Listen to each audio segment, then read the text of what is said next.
आणि आपण जेव्हा रिलेशनमध्ये मेंटल हेल्थवर आणि स्ट्रेसमुळे क्रॉनिक डिसिजेसवर खूप इम्पॅक्ट होतो. We don't consider this as a stress. आपल्याला वाटतं भांडणं होतच राहतात, ठीक आहे, आपल्याला वाटतं की अरे नाही बोललो 10 दिवस आपण एकमेकांसोबत नाही बोललो, चालतं तसं. पण that is not right. It actually affects your body. कारण आपण स्ट्रेसबद्दल बरंचसं मी रिसर्च करते आणि स्ट्रेसमध्ये सर्वात महत्त्वाचं हे आहे की इट्स नॉट ओनली इम्पॉर्टंट की स्ट्रेस आहे लाईफमध्ये, त्याला तुम्ही कसं रिॲक्ट करता त्याचा इम्पॅक्ट जास्त होतो. मी जर म्हटलं की स्ट्रेस आहे आणि त्याला मी सॉल्व्ह करेल किंवा stress is a part of my life and this is how I am going to deal with it, तो वेगळा आहे. आणि अरे मला स्ट्रेस आहे, माझं स्ट्रेस, माझ्यासोबत असं काय होतं. मुलींमध्ये अजून बायकांमध्ये प्रॉब्लेम हा होतो की they think that it is their mistake. आमचा तो डिफॉल्ट मोड राहतो की मी गिल्टमध्ये राहणार, माझी चूक आहे असं वगैरे. आणि that impacts a lot on their health. Heart conditions म्हणा, एजिंग म्हणा, तुमचं ओव्हरऑल हेल्थ म्हणा. याच्यामध्ये तुझा नीड जे आपलं स्ट्रेस आहे, स्ट्रेस म्हणजे आपण ज्या बऱ्याचशा गोष्टी बघतो, बरेचसे कारणं आहेत. बरेच लोक रिअलाईज करत नाही की आपली सेक्शुअल लाईफ चांगल्या नसल्यामुळे पण एक बराच स्ट्रेस येतो. तो आपण आयडेंटिफाय नाही करू शकत. आपण विनाकारण चिडचिड करतो. त्यातलं मागे आपण त्याच्या मागे जात नाही, याचं खरंच कारण काय असेल. आणि मी बरेच लोकांना सांगतो प्रत्येक वेळेस की बा तुमची सेक्शुअल लाईफ तुम्ही चांगली करून बघा, यू विल गेट स्ट्रेस तुमचा खरंच कमी होईल. आता एक उदाहरण सांगतो. म्हणजे नीड प्रत्येक वेळेस समाजाने किती विचार केला पाहिजे. अमरावतीला माझं एक टॉक होतं इम्पॉर्टन्सीबद्दल. तर तिथे एका पुरुषाने मला प्रश्न विचारला, एक बाल विकास अधिकारी होते. त्यांनी प्रश्न विचारला की सर तुम्ही इम्पॉर्टन्सीबद्दल बोलताय, पण जास्त डिझायर पण राहू शकतात. म्हटलं हो, राहू शकतात. बरोबर. तर त्यांनी सांगितलं एक उदाहरण की सर एक थोडी मेंटली रिटायर्ड मुलगी होती. ती त्या आपलं मुलींचं वसतिगृह असतं तिथे आम्ही तिला ठेवलं. आणि मुलींच्या वसतिगृहात राहायची. तिला जॉब वगैरे काहीच नव्हता, तर तिला ते वसतिगृह तिची काळजी घेत होतं. म्हणजे ठीक आहे. मग त्यांनी मला सांगितलं की पण नंतर जाणवलं की बा ती असं पुरुषांना जाऊन हे करते, तुझी लगट करण्याचा प्रयत्न करते. तर हे तिला जास्त इच्छा आहे असं होत नाही का. मी म्हटलं बघा, दोन गोष्टी वेगळ्या आहेत. तिच्या इच्छाच फुलफिल होत नाही आहे त्यामुळे ती अशी करत आहे का, किंवा तिच्या इच्छा फुलफिल होत आहेत आणि तरी तिला त्याचं व्यसन जडलं आहे का, ही दुसरी गोष्टी. आपण डायरेक्ट दुसऱ्या मुद्द्यावर आलो, म्हटलं की तिला व्यसन आहे का. तसं नाही.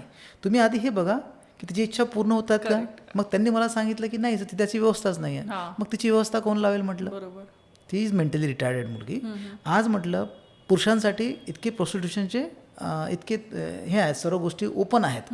म्हणजे ज्या पुरुषांना वाटतं इव्हन अनमॅरिड जरी असतील तर ते जाऊन तिथे आपली जी त्यांना जे भूक असते त्यांची ती शमवून घेतात. व्हॉट अबाउट दोज फिमेल्स ज्यांना मिळत नाही आहे, either because of break in the marriage किंवा इन मॅरेज त्यांना मिळत नाही आहे. मग त्यांचं काय आहे, याची काही व्यवस्था कुठल्या समाजाने किंवा देशाने लावलेली आहे का. म्हटलं तर हा पण तुम्ही एक विचार करायला पाहिजे. तरच तुम्ही या मुद्द्यावरती एक तुम्ही चर्चा कराल, तरच तुम्ही मार्ग काढू शकाल. अदरवाईज अंडर द कार्पेट टाकून काहीच साध्य होणार नाही. नाही. आणि तिच्या केसमध्ये जर पाहिलं तर आपण डिफॉल्ट अझम्पशन केलं की तिच्या रिक्वायरमेंट नाही आहेत. येस, नाही, कोणी इव्हॅल्युएट सुद्धा नाही केलं की तिला नीड आहे की नाही. महत्त्वाचं म्हणजे I can speak on the behalf of women do not even accept की ही नीड आहे म्हणून. कारण माझ्यासोबत जेव्हा माझ्या मैत्रिणी बोलतात किंवा फ्रेंड सर्कलमध्ये जर एखादं डिस्कशन झालं आणि एखादी म्हणत असेल की मला आम्ही बरेच दिवस झाले we are not involved in the sexual act with my husband असं वगैरे, पण मला फार त्याची रिक्वायरमेंट आहे आणि तिला असं वाटतं की ती काहीतरी चूक करते. आणि first thing I tell her that पण भूक लागली तर जेवण करते ना तू, झोपते ना तू, आणि डिस्ट्रेस करण्यासाठी रिसॉर्टमध्ये 3 दिवस जाते ना तू फॅमिलीला घेऊन, किंवा you also need a time to spend with your child, आणि तो तुला फार इम्पॉर्टंट वाटतो, तर वाय यू आर थिंकिंग की दिस इज समथिंग चुकीचं रिक्वायरमेंट आहे तुझी.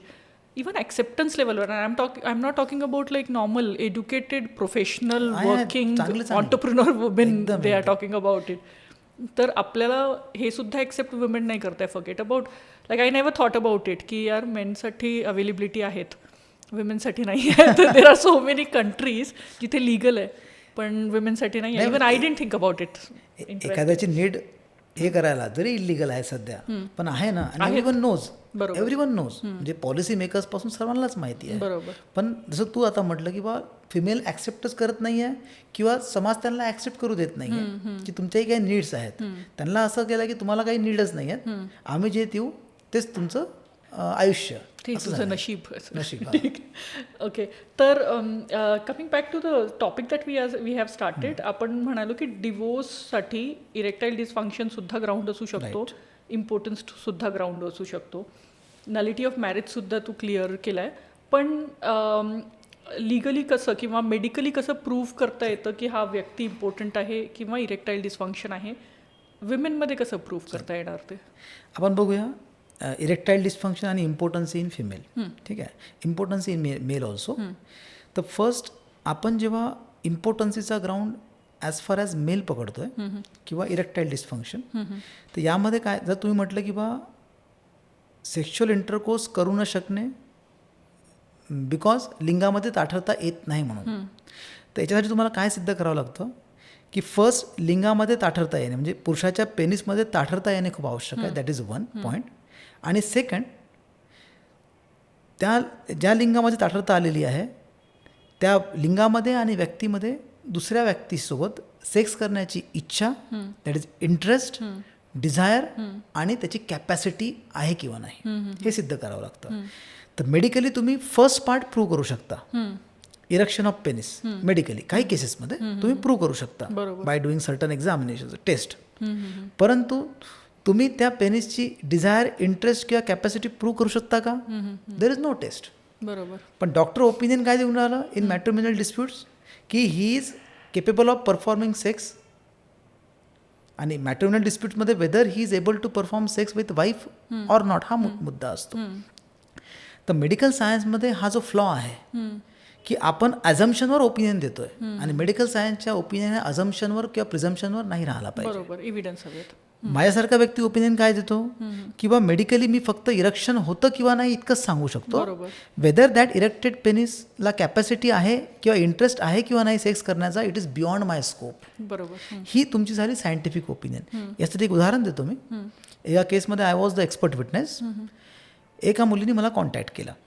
तिने माझ्याबद्दल काहीतरी वाचलं आणि तिने मला कुठून तरी नंबर मिळवला आणि ती मला भेटायला आली. त्याची स्टोरी अशी होती की तिचं लग्न झालं होतं आणि she was the second wife of that man, ज्या मनुष्याचं. मी म्हटलं ठीक आहे तुमचं. मग तिने मला सांगितलं की पहिल्या व्यक्तीचं पहिला पण त्याचा डिवोर्स झाला होता आणि नंतर मी याच्यासोबत लग्न केलं. लग्न झाल्यानंतर विदिन 8 days मला कळलं की हा पुरुषातला नाही आहे, म्हणजे सेक्स करू शकत नाही. तर म्हटलं मग काय झालं? तर मग म्हणे मी त्यांना म्हटलं, तर त्यांनी म्हटलं म्हणे की मी नाही करू शकत सेक्स. ठीक आहे, मला इंटरेस्ट नाही. परंतु तिने मला हे सांगितलं होतं की इरेक्शन होतं पण तो माझ्यासोबत सेक्स करू शकत नाही, म्हणजे लिंगामध्ये ताठरता येत होती. आणि नंतर मग मला कळलं. मग तिला म्हटलं तुम्ही एक काम करा, म्हटलं ज्या मुलीने आधी डिवोर्स घेतलेला आहे तिच्याशी बोलून बघा. मग तिच्याकडे हे गेलेत. मग त्या मुलीने सांगितलं की याचा हाच प्रॉब्लेम आहे. परंतु तिने पण कोर्टामध्ये पहिल्या वाईफनी पण नलिटी ऑफ मॅरेज केस टाकली होती. ओके. परंतु मग कोर्टाने मेडिकल एक्झामिनेशन सांगितली आणि ॲज मी सांगितलं की मेडिकल एक्झामिनेशन इरेक्शन झालं की प्रिझ्युम करतात की he can perform sex. Okay. त्यांनी ही इज अ पोटंट म्हणून सर्टिफिकेट दिलं डॉक्टरांनी आणि कोर्टाने म्हटलं की he is potent, so nullity of marriage cannot be granted. आणि सरळ त्यांनी डिवोर्सची डिग्री फायनल केली. आणि मला त्यांनी ही पेटिशन दाखवली म्हणे. जेव्हा मी लग्न करताना मी ही पेटिशन वाचली, मला त्यांनी दाखवली होती. तर पण मी पोटंटच आहे, हे सर्टिफिकेट आहे माझ्याकडे. सेम या केसमध्ये पण झालं. हिने हाच ग्राउंड टाकला नलिटी ऑफ मॅरेजचा, सर्टिफिकेट त्यांनी आणून दिलं पोटन्सीचं. ओके. ऑब्विसली इरेक्शन आहे. मग तिने म्हटलं की सर असं का होतं? मग मला वाटलं की बा हा आयदर असेक्शुअल पर्सनमध्ये इरेक्शन होऊ शकतं, फक्त त्याच्यामध्ये डिझायर किंवा इंटरेस्ट नाही आहे, किंवा he could be a homosexual आहे म्हणून. मग मी कोर्टामध्ये त्यांचा एक्सपर्ट विटनेस म्हणून गेलो. मग कोर्टामध्ये मी सांगितलं की असे ग्राउंड्स आहेत, तो असेक्शुअल राहू शकतो, तो होमोसेक्शुअल राहू शकतो. परंतु पुस्तकामध्ये या ग्राउंडला इतकं महत्त्व दिलं नसल्यामुळे आणि इरेक्शन आणि प्रिझम्पशनला सेपरेट नाही केल्यामुळे कोर्टाने त्यावर विश्वास नाही ठेवला. पण जसं मी कोर्टातून बाहेर आलो, मी त्यांना विचारलं त्या पुरुषाला का. मग त्याने ॲक्सेप्ट केलं की आय एम अ होमोसेक्शुअल. तर homosexuality cannot be proved by a medical examination आणि unless and until person accepts. बरोबर. ठीक आहे. तर हा जो फ्लॉ आहे यामुळे बऱ्याचशा लोकांचे आयुष्य उद्ध्वस्त होत आहे. म्हणून मेडिकल एक्झामिनेशन म्हणजे डॉक्टरांनी किंवा मेडिकल सायन्सनी किंवा कोर्टाने सुद्धा ॲक्सेप्ट करावं की सायन्स फक्त इरेक्शन ऑफ पेनिस होऊ शकतं की नाही इतकंच सांगू शकतं, बाकी पुढचं बियॉन्ड मेडिकल सायन्स. बरोबर. Now we are coming back to impotency of a female. आता इम्पॉर्टन्सी ऑफ फिमेल सिद्ध करणं सोपं नाही.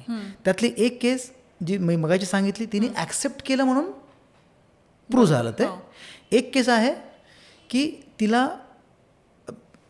कोणी जरी टच केला, तिला होतं वजायनिझमस, म्हणजे तिला कोणी जरी टच केला तर पेन खूप व्हायचं आणि त्यामुळे हा त्याचं पेनिस जे आहे हजबंड इन्सर्ट करू शकत नव्हता. पण कोर्टात गेली केस डिवोर्ससाठी, नलिटी ऑफ मॅरेजसाठी. तर यांनी काय दाखवलं, मेडिकल सर्टिफिकेट प्रूव्ह केले कोर्टामध्ये आणि डॉक्टरांचं स्टेटमेंट कोर्टामध्ये होतं की जेव्हा हिला मेडिकलला माझ्याकडे आणण्यात आलं तेव्हा मी तिला बघितलं तर मी जेव्हाही तिच्या वजायनाला टच करायचो तेव्हा there was a severe pen.